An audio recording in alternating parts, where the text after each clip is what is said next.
A very good evening and welcome to इवास। आप सभी प्यारे साथियों का स्वागत है। जो भी साथी हमारे स्क्रीन पर आते जा रहे हैं, एक बार सेशन को लाइक करते जाएंगे। साथ ही साथ में आपको बताते चलें कि यदि आप इस प्रैक्टिस बैच को ज्वाइन करना चाहते हैं तो एप्लीकेशन इंस्टॉल करें EWAS यानी इवास, और इस दिए गए कॉन्टैक्ट नंबर पर आप हमसे व्हाट्सएप के माध्यम से बात कर सकते हैं कंप्लीट इन्फॉर्मेशन के लिए।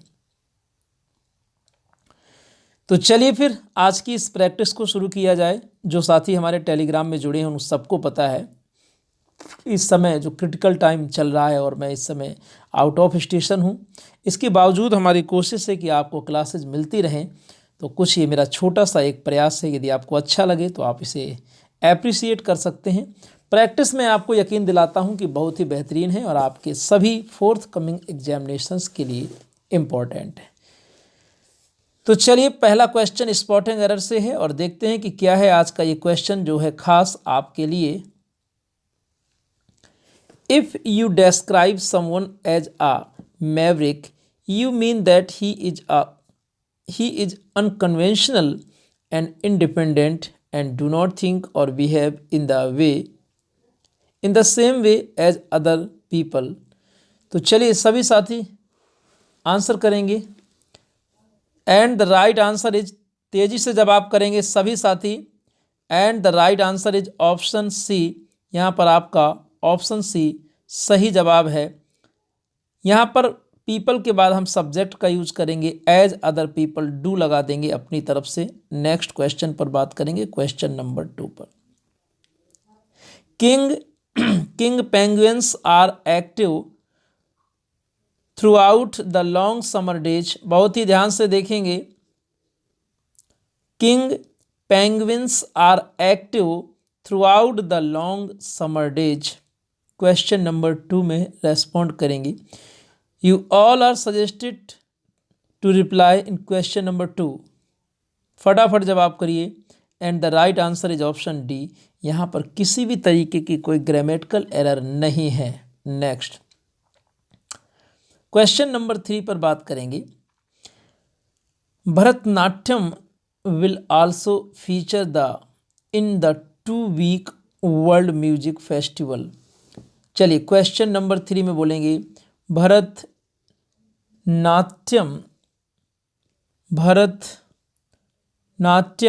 Will also feature in the 2-week world music festival. सभी साथियों को रिप्लाई करना है माय डियर।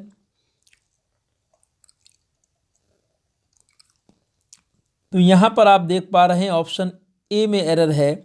निश्चित तौर पर यहाँ पर ऑल्सो लगाने की कोई ज़रूरत नहीं है। नेक्स्ट, या यूँ कह लीजिए कि यहाँ पर फ्यूचर टेंस की कोई रिक्वायरमेंट नहीं है। निकट भविष्य के लिए प्रेजेंट इंडेफिनिट टेंस का प्रयोग कर सकते हैं। Next, the government need to adopt a multi year expenditure outlook while preparing the budget. Question number 4 में जवाब करें। द गवर्नमेंट नीड, अब यहाँ पर सरकार का प्रयोग यदि एकता के अर्थ में हुआ हो, 3 शब्दों पर ध्यान देना, गवर्नमेंट, जूरी और गवर्नमेंट, जूरी और तीसरा शब्द क्या है, कमेटी। इन तीनों शब्दों का प्रयोग यदि एकता के अर्थ में हुआ है तो एक वचन, यानी यहाँ पर हम नीड्स का प्रयोग करेंगे। ऑप्शन ए राइट होगा। Question number 4, whenever you live there is surely some countryside or coastline not too far away that you are proud of. बहुत ही बेहतरीन क्वेश्चन है आपका question number 5। Whenever you live there is surely some countryside or coastline not too far away but that you are proud of. सभी साथी reply करेंगे question number 5 में। तो माय डियर, यहाँ पर आपका राइट आंसर है option D. किसी भी प्रकार की कोई ग्रामेटिकल एरर है ही नहीं। चलें नेक्स्ट सेगमेंट की ओर। Question number 6, everyone in the fraternity has his own set in prejudices set by, set of, set on। चलिए सभी साथी रिप्लाई करेंगे माय डियर क्वेश्चन नंबर 6 में, बहुत ही मजा आने वाला है, ये समझ लीजिए आप। Everyone in the fraternity has his own set in prejudices। आप क्या लगाएंगे, थोड़ा तेजी से जवाब करें। Yes, set of prejudices. Prejudice means होता है पूर्वाग्रह यानी गलत धारणा, किसी व्यक्ति या वस्तु या स्थान के विषय में गलत विचार। The right answer is option B. Next question पर बात करेंगे, क्वेश्चन नंबर 7, और यहाँ पर कह रहा है question, Suraj as well as his friends was arrested. Options हैं were being, have been, no improvement. और आप सभी जानते हैं कि सूरज और हिज फ्रेंड्स दो सब्जेक्ट हैं, और जब दो सब्जेक्ट को एज वेल एज से जोड़ा जाता है, चलिए पहले आप सभी लोग रिप्लाई करें, सभी लोग रिप्लाई करिएगा, तेज़ी से जवाब करेंगे। यस, तो माय डियर ये आपको सभी को रूल्स याद होना चाहिए कि जब किसी भी दो सब्जेक्ट को एज वेल एज से जोड़ते हैं तो वर्ब किसके अकॉर्डिंग आती है, वर्ब फर्स्ट सब्जेक्ट के अकॉर्डिंग आती है। और यहाँ आप देख पा रहे हैं कि वॉज लगा है, तो आप देखो सूरज के अकॉर्डिंग वॉज एकदम सही है, क्योंकि सूरज क्या है, थर्ड पर्सन सिंगुलर नंबर है। The right answer is option D, no improvement. जितने भी साथी हमारे डी के साथ जा रहे हैं, बहुत ही अच्छा जवाब, वेल डन, सुपर्ब। सेशन को लाइक करते जाएं, जो अभी अभी आए हैं एकदम सेशन लाइक करिए, हाँ, और अपने साथियों को सजेस्ट भी किया करो थोड़ा सा। Yes, question number 8, the gas is being seeping out of the rocks. Is seeping, is सीप, वॉज बीइंग सीपिंग, और यहाँ पर आपको टेंस से रिलेटेड जवाब देना है। देखो ये आप बताओ कि गैस, पहले तो स्ट्रक्चर से रिलेटेड मिस्टेक देखी जाती है कि स्ट्रक्चर से रिलेटेड मिस्टेक यहाँ पर कोई क्या है, इज बीइंग के साथ हमेशा वर्ब की थर्ड फॉर्म आएगी, इसलिए जो गिवन सेंटेंस है वो अपने आप में गलत है। यहाँ एक्टिव वॉइस का यूज़ करेंगे, that's why A option is the right answer. और यहाँ पर माय डियर क्या आंसर बनेगा, option A is the right answer, is being. जितने भी प्यारे साथी हमारे ए ऑप्शन के साथ जा रहे हैं, they are absolutely right. Question number 9, Apple's new operate system for phones and tablets iOS 11 is getting some much sought after updates. Option A operating, B operationals, C operated, D no improvement। तो भाई 9 number question में फटाफट answer करिए। और ये जो system होता है इसे आप क्या कहते हो, जो ये सिस्टम होता है इसे आप क्या कहते हैं, बड़े ध्यान से जवाब करिएगा। हम ऑपरेटिंग सिस्टम कहते हैं, that's why option A is the right answer. जितने भी साथी ए के साथ जा रहे हैं वो बिल्कुल सही हैं। बात करेंगे क्वेश्चन नंबर 10 में, it is raining isn't it. यहाँ पर क्वेश्चन टैग आपको बताना है, और क्वेश्चन टैग वर्ब से रिलेटेड एक टॉपिक है, और सभी को याद होना चाहिए कि जब हम बात करते हैं अगर वर्ब के साथ नॉट नहीं लगा तो नॉट लगाएंगे, यानी इज के साथ नॉट होगा, इजंट इट। तो क्वेश्चन नंबर 10 में आप किसके साथ जाना चाहेंगे, फटाफट जवाब करें भाई, respond immediately. Question number 10 is before you and the right answer is option D, बिल्कुल सही जवाब है, नो इम्प्रूवमेंट, क्योंकि यहाँ पर किसी भी तरीके की कोई ग्रामेटिकल एरर नहीं है। नेक्स्ट क्वेश्चन नंबर 11, ये वर्कअप से रिलेटेड क्वेश्चन है। Choose the word nearest in meaning to the given word, यानी कि आपको बताना है सिनोनिम, और वर्ड है perilous, inane, useless, risky, frivolous, shaky.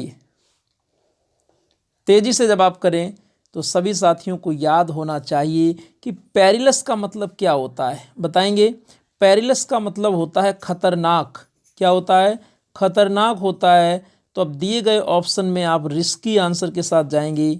Yes, right answer option C is the right answer, risky. Next question पर बात करेंगे, question number 12, give in, yield, refuse, deny, refute, find. भाई पहले तो आपको पता होना चाहिए कि गिव इन का मतलब क्या होता है। जैसे आप फ्रेजल वर्ब पढ़ते हैं ना, तो गिव इन का मतलब होता है किसी को क्या करना, किसी के सामने झुक जाना, समर्पण कर देना, यानी कि yield is the right answer, option A के साथ जो भी हमारे भैया बहन जा रहे हैं बिल्कुल सही हैं, शाबाश, well done. Question number 13 is before you. Give up, start, give, receive, distribute, stop doing. Synonym बताना है और गिव अप का मीनिंग क्या होता है? यस, त्यागना। अच्छा एक बात बताओ, जब आप किसी चीज़ को त्यागते हो तो आप क्या करते हो? वो काम करना आप बंद कर देते हो। That's why option E is the right answer. Doing, stop doing, यानी किसी काम को करना आपने बंद कर दिया। Next question number 14।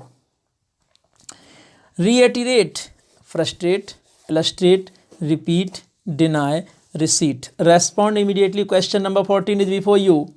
रीएटिरेट का मतलब होता है किसी बात को बार बार कहना, यानी कि दोहराना। अब आप दिए गए ऑप्शंस में से जवाब करिए कि किस ऑप्शन के साथ जाना पसंद करेंगे। The right answer is option C, repeat is the right answer. यहाँ पर जो भी हमारे साथी रिपीट के साथ जाएंगे वो बिल्कुल सही है। इस वर्ड को ज़रूर से आप इम्पॉर्टेंट लगा लेंगे क्योंकि ये क्वेश्चन कई बार आ चुका है आपके एग्जाम्स में। नेक्स्ट क्वेश्चन की ओर चलेंगे। Question number 15। Remorse, boisterous, vehement, voluble, reliant, repentance. Remorse means होता है पश्चाताप, यानी कि कुछ आपसे ऐसा हो गया जो नहीं होना चाहिए था, तो आप क्या करते हैं? प्रायश्चित्त करते हैं, पश्चाताप करते हैं।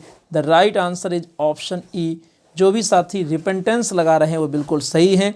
आइए चलते हैं क्वेश्चन नंबर 16 की ओर, और जो कि है choose the word opposite in the meaning to the given word. My dear, इस अपोजिट यानी जिसे हम एंटोनिम कहते हैं, ये जरूर ध्यान दिया करो एग्जाम में कि पूछा क्या गया है। कई बार सिनोनिम, कई बार एंटोनिम होता है और आप सिनोनिम लगा के चले आते हैं और सोचते हैं कि बहुत अच्छा हमने कर लिया। तो यहाँ पर एकदम अटेंशन के साथ जवाब करेंगे। यस, हाँ जी। प्रेडिकामेंट का मतलब होता है, पहले ऑप्शन देखिए, firmness, confidence, fantasy, certainty, ease. और प्रेडिकामेंट का मतलब क्या होता है? इसका मतलब होता है माय डियर मुसीबत। क्या होता है? मुसीबत। मुसीबत की बड़ी बहन का नाम क्या है? संकट, है ना, डिजास्टर। अब बताइए अपोजिट क्या होगा? फटाफट जवाब करो, फटाफट जवाब करो। हाँ, कुछ लोग इसमें ई के साथ जा रहे हैं और कुछ लोग सी के साथ जा रहे हैं। फैंटेसी होगा। अब एक्चुअल मीनिंग फैंटेसी का आपको जानना चाहिए। जब किसी आप एक्सट्रीम अवस्था में होते हैं, अच्छे अवस्था में होते हैं, उसे हम फैंटेसी बोलते हैं, राइट। तो ये एकदम सही सी होगा भाई, बिल्कुल कंफ्यूज मत होना। रिलिंक्विश 17 नंबर पर जवाब करें। रिलिंक्विश का मतलब पहले ऑप्शन देखें, keep, possess, claim, persist, stick to. Relinquish means त्यागना, किसी चीज़ का परित्याग कर देना, उसे छोड़ देना। तो बोलिए 17 नंबर में किसके साथ जाएंगे?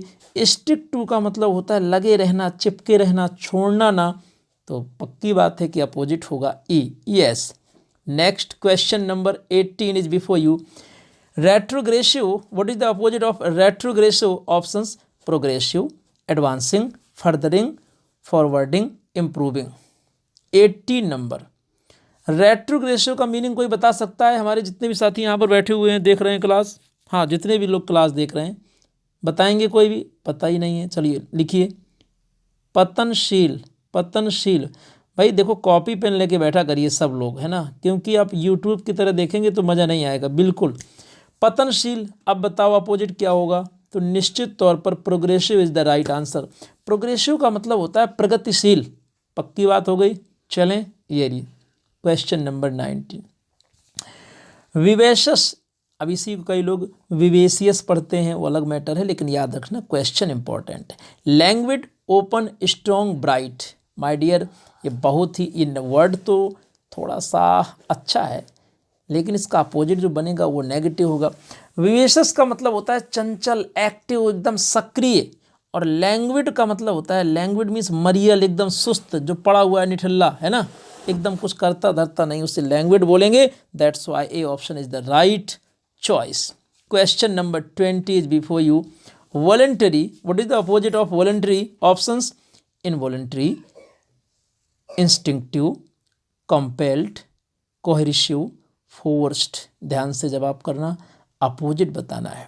और आप सबको पता है कि वॉलंटरी मीन्स क्या होता है? स्वैच्छिक जो अपनी मर्जी से किया जाए, और यहाँ पर अपोजिट होगा, अपोजिट क्या बनेगा, एंटोनिम इनवॉलंटरी, अस्वैच्छिक यानी कि जिसे मर्जी से ना किया गया हो। Thank you for watching the class. Session को लाइक करें। अच्छा, क्लास में जो चीज़ आप चाहते हैं फीडबैक ज़रूर दिया करिए।